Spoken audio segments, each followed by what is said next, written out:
What's up, my ninjas? Today I am reviewing the Iron Monger Collect and Connect figure from the Iron Man 3 movie Marvel Legends line.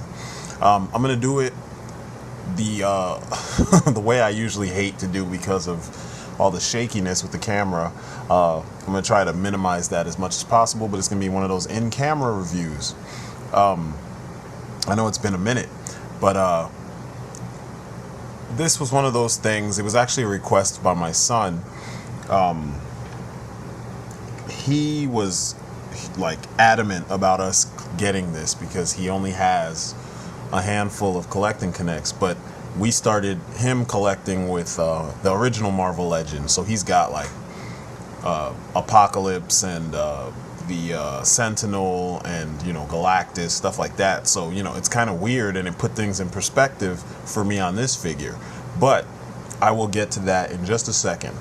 But first I'm going to start off by, the good points with this figure. And the sculpt on this figure is the major good point. It's an awesome looking figure. I mean, look at all of the detail on this guy. I mean, he looks amazing.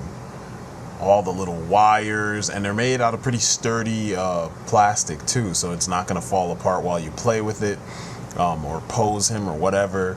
All the little details, and I'm excited that it's a comic accurate figure, which is nice. You get all these movie related figures sometimes, and then the movie versions change everything, and it's nice to see comic stuff. And it's funny because for some reason he just reminds me of Gypsy Danger from Pacific Rim. It might be that turbine in the back or just the shape overall, because Gypsy does look like an Iron Man. But this is a really good representation of the comic accurate Iron Monger. I like the fact too that you can clearly see that they chose a version of the character that clearly illustrates the evil Iron Man aesthetic. You know what I'm saying? And I like it. It all works. The figure's made out of a nice prismatic, I don't know if prismatic, but glossy, shiny, sparkly blue plastic. So there's minimal paint. It's mostly the plastic. But I'm going to get to the part I was talking about before, which is the size comparisons. I mean, look at that. That's the Mark 6. And it makes him look, standing next to the Iron Monger, he looks accurate. They look like they're the right size, and that's just kind of, it's the good thing, and it's also the bad thing. You'll see it in just a sec when I switch. The Mark 6 looks right standing next to the Iron Monger, but let's say we decide to I don't know, switch him out and put him next to the Mojo series Mark 1. And you see there's a huge size difference, you know what I mean?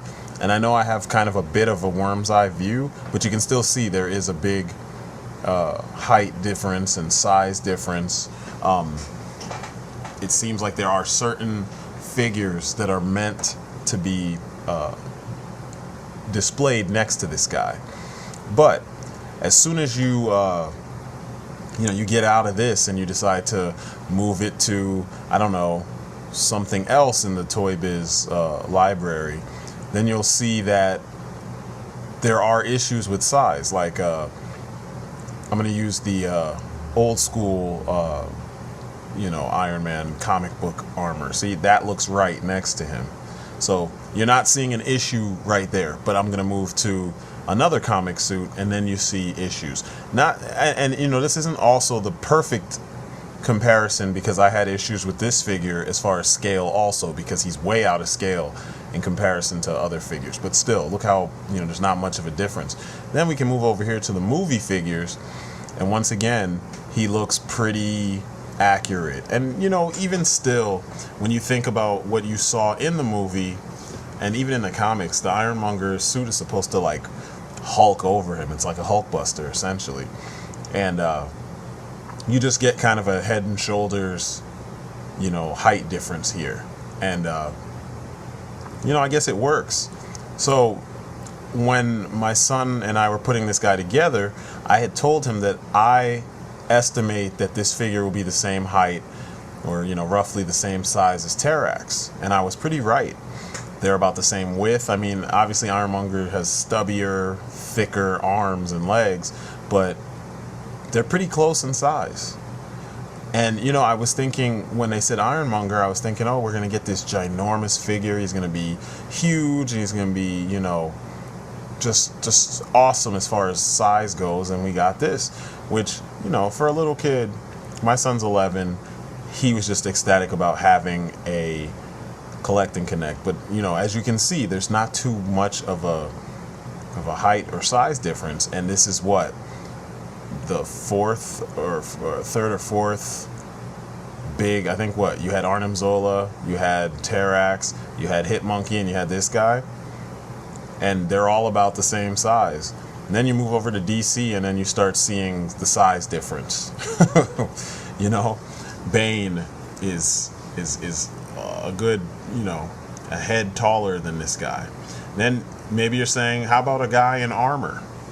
So I'll move from Bane, and I'll give you another DC character that's wearing armor. We're going to use Stripe. Now, I don't even have to zoom up, and you can already see the size difference. It's ridiculous. I thought, when I was looking at pictures of that figure, of Iron Monger, that he was going to be like that, compared to, like Stripe, compared to Iron Man. And instead, he's just, he's a little bit bigger. And maybe it's somewhat nitpick-ish for me to be such a stickler for scale, but I am to some degree, because I collect the DC Direct or Marvel Select, and I collect Marvel Legends and DC Universe Classics. Here's another comic book figure that I didn't put in initially, and I figured maybe I should do it, just so you guys can see how he stacks up to yet another figure. This is the much hated Extremis armor. I hate this armor. I mean, I love the armor in the books, but I hate this toy. It's such a poorly done toy. Standing still, it looks like the Extremis, so it's like, okay, cool, it does its job. But when I see my son playing with it, I'm just like, what the fuck? They really dropped the ball on this guy. But the Extremis armor really makes Iron Monger look that much more, huge, that much larger than Stark, you know what I'm saying? And I guess that works, because like I said, a lot of the comic book accurate armors and a couple of the movie ones, like I showed you, they're, roughly the same size, except for, a few specific ones. But, all in all, like I said, he is a good figure. Very well sculpted. He has your basic Marvel Legends articulation. Shit, he even has double jointed knees. It's like, what the fuck? This guy got double jointed knees, but like the DC, But anyway, I'm not even gonna go into that. Here's one last comparison from the Toy Biz days. This one just puts it in perspective. I didn't expect Iron Monger to be this big, but I mean, that was a collect and connect figure. That was one of those figures. I remember my homeboy, 5,000 watts, him and I, when he got this, we couldn't wait to put these pieces together when he started collecting that wave. And because we saw just how big a leg was in comparison to one of the actual figures. But that's the only negative mark I have for the Iron Monger figure. It's pretty, bulky. It's awesome sculpt, awesome paint. There's not much paint, just a couple red spots, and then there's like a light dark wash over it. When I say light, I mean not heavy. And as far as articulation goes, it's pretty basic articulation, with the double jointed knees and single jointed elbows, wrist swivels, etc. So this is one of those figures that if you are a fan of Iron Man, you need to have this figure. If you just admire, a nice sculpt, then you need to have this figure. If you're a fan of Iron Man, of course, like I said, you need this figure. But if you're not, then, it's kind of up in the air about how you feel about all these different points and the scale especially. So I'm Strident.